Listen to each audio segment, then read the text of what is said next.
नाशिक जिल्ह्यात तलावांची संख्या अधिक असून मत्स्य उत्पादनासाठी अधिक संधी आहे। त्यासाठी अधिकाऱ्यांनी सुयोग्य नियोजन करून मत्स्य उत्पादन वाढीसाठी विशेष प्रयत्न करावेत, अशा सूचना राज्याचे मत्स्य व्यवसाय व मंत्री नितेश राणे यांनी दिल्या। जिल्हाधिकारी कार्यालयाच्या मध्यवर्ती सभागृहात आयोजित आढावा बैठकीत ते बोलत होते।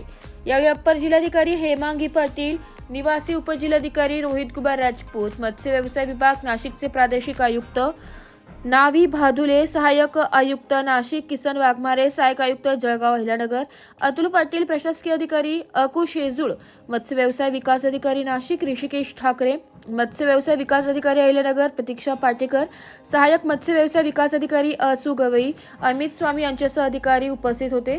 मंत्री श्री राणे म्हणाले की जिल्ह्यात तलावांची संख्या पाहता क्षमतेनुसार मत्स्यबीज उत्पादनाकडे लक्ष देणे गरजेचे आहे। यासाठी आधुनिक साधन सामग्रीच्या वापरासह अधिकाऱ्यांनी वेळोवेळी स्थळ भेटी देणे गरजेचे आहे। मत्स्य उत्पादन वाढीच्या दृष्टीने मत्स्य व्यावसायिक मत्स्य संघटना यांना मत्स्य व्यवसाय विभागाचे शासन निर्णय व योजनांची माहिती होण्यासाठी व योजनांची प्रभावी अंमलबजावणी होणे गरजेचे आहे। यासाठी अभ्यास व गट तयार करावेत। त्यांनी लाभार्थी वाढवण्यासाठी ठिकठिकाणी शिबिरांच्या आयोजनासह योजनांविषयी जनजागृती करावी, अशा सूचना त्यांनी दिल्या। नैसर्गिक आपत्तीमध्ये नुकसान झालेल्या मत्स्य व्यावसायिकांचे नुकसानीचे पंचनामे करून मदत पुनर्वसन प्रस्ताव तातडीने सादर करावेत।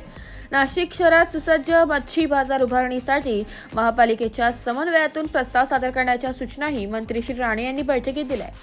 ब्युरो रिपोर्ट, नाशिक लोकशाही न्यूज, नाशिक।